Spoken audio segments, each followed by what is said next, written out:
This English question answer session. This time we are to enjoy short answer type questions of Standard 3 named Two Stories About Flying, Standard 10th. Let us participate in it with full concentration. Question number 1.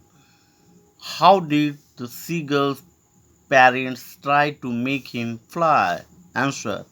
The young seagull's parents tried hard to make him fly.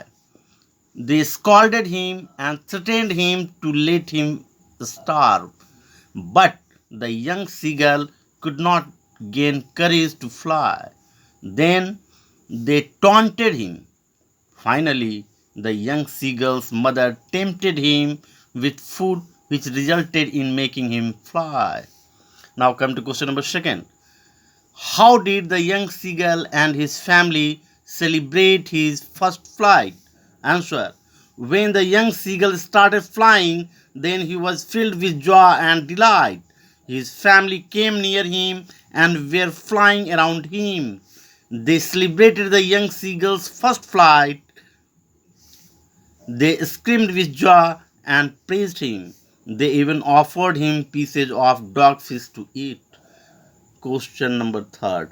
The sight of the food maddened him. What does this suggest?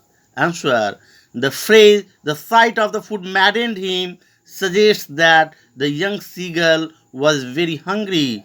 As the young seagull was afraid to fly, his parents refused to give him any food.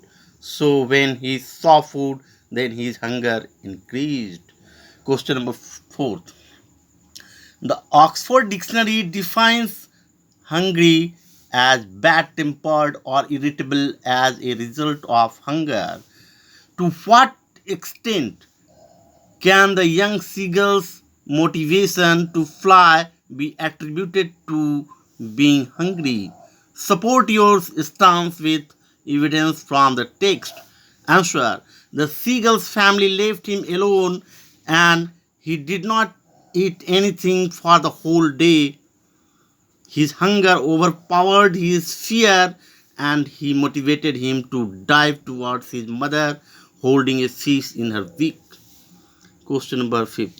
The young seagull failed to muster up courage to take that plunge.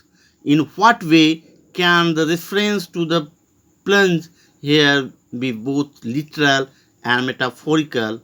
Explain. Answer. The literal meaning of the plunge is a sudden jump. Metaphorically, plunge can be understood as diving deep into something new. So, this was applied to him correctly in both the senses. Literally, he had to dive from the hill cliff, and metaphorically, he dived into a new act of flying. Must note it down and get checked.